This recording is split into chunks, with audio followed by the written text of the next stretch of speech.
मालदीव के राष्ट्रपति मोहम्मद मोइज्जू 5 दिवसीय दौरे पर भारत पहुंचे हैं। यहां आकर उन्होंने देश के प्रधानमंत्री नरेंद्र मोदी से मुलाकात कर कई अहम समझौते किए।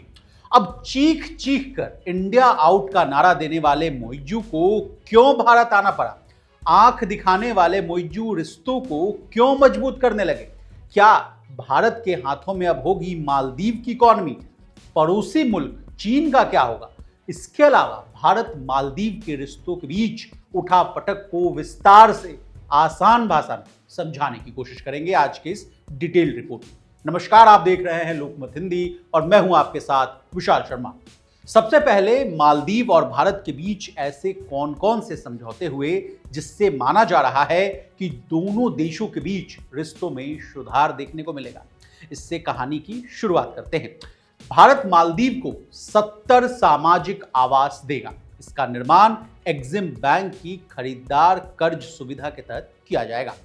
एक्सिम बैंक को भारत निर्यात आयात बैंक के नाम से जाना जाता है। प्रधानमंत्री मोदी ने कहा कि कुछ समय पहले हमने मालदीव में रुपे कार्ड पेश किया।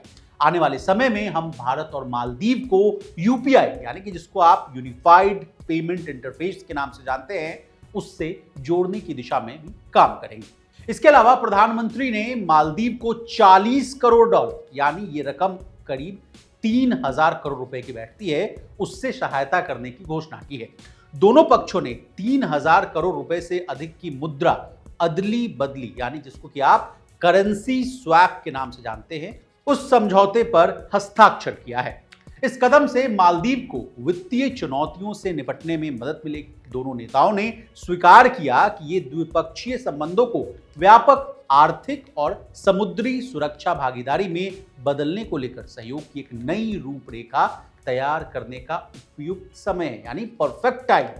ये पीपल सेंट्रिक, कैरियर ओरिएंटेड है और हिंद महासागर क्षेत्र में स्थिरता बनाए रखने में एक जो आधार बनेगा उसकी रूपरेखा को तय करेगा। इसके अलावा भारत थिलाफुसी में एक नए कमर्शियल पोर्ट के डेवलपमेंट में सहायता करेगा। अब मालदीव के लिए भारत क्यों जरूरी है, इसके पीछे की इनसाइड स्टोरी को समझिए। मोइज्जू पिछले साल ही सत्ता में आए थे और अपने पूरे चुनावी प्रचार के दौरान उन्होंने भारत के असर को कम करने का वादा किया। उनके सत्ता में आने के बाद ही भारत के साथ संबंध जो हैं तनावपूर्ण हो गए। भारतीय सेना को मालदीव से हटाने की बात कही। मालदीव के नेताओं की भारत विरोधी बयानबाजी ने हालात को और बिगाड़ दिया। इसका सीधा असर वहां के पर्यटन यानी टूरिज्म पर पड़ा, जिसका गहरा कनेक्शन भारत के साथ है। बस इसी बात को आप एग्जाम्पल यानी उदाहरण से समझिए। पिछले साल मालदीव पहुंचने वाले भारतीय टूरिस्टों की संख्या में करीब 50,000 की कमी आई और $150 मिलियन का नुकसान हो गया। मोइज्जू को यह बात समझ आ चुकी है कि देश की अर्थव्यवस्था यानी इकॉनमी को रफ्तार देनी है तो भारत का साथ बहुत जरूरी है, उसकी अनदेखी नहीं की जा सकती। इतना ही नहीं, मालदीव चिकित्सीय सेवा यानी जो मेडिकल सर्विसेज है, इंफ्रास्ट्रक्चर और फूड जैसे मामलों में काफी हद तक भारत पर डिपेंडेंट है। यही वजह है कि संबंधों को मजबूत करने के लिए उनकी भारत यात्रा बहुत महत्वपूर्ण है।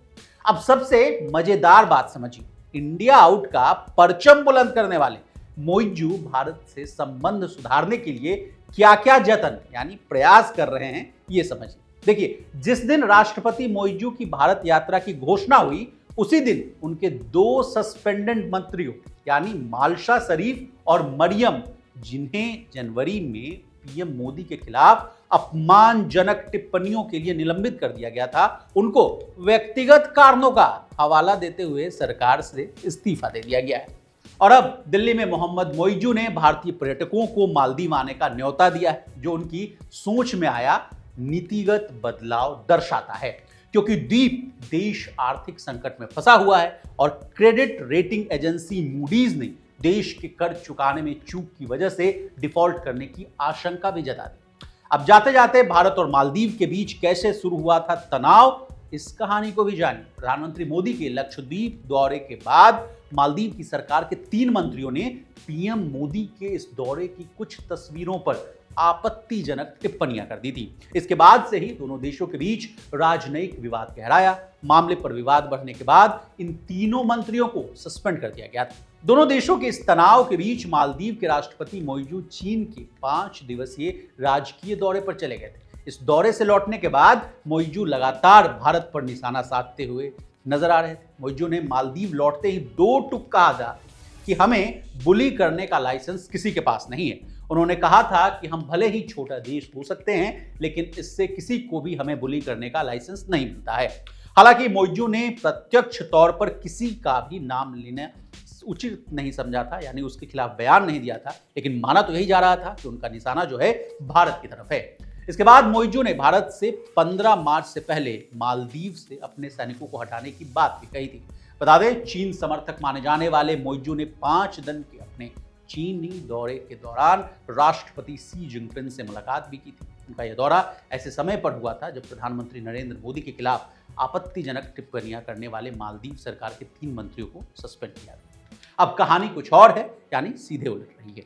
अब हमने आपको मालदीव के जो मंत्री आए हैं मोइजू, उनके बारे में, नरेंद्र मोदी जी के साथ जो उनका समझौता हुआ है उसके बारे में और इसका क्या इम्प्लीकेशन है, इसके बारे में तमाम जानकारियां दे दी हैं। आपको हमारी ये डिटेल रिपोर्ट कैसी लगी कमेंट करके जरूर बताइएगा। इसी तरह देश और दुनिया और बिजनेस जगत से जुड़ी तमाम ताजा तरीन खबरों के लिए बने रहिए हमारे साथ, देखते रहिए लोकमत।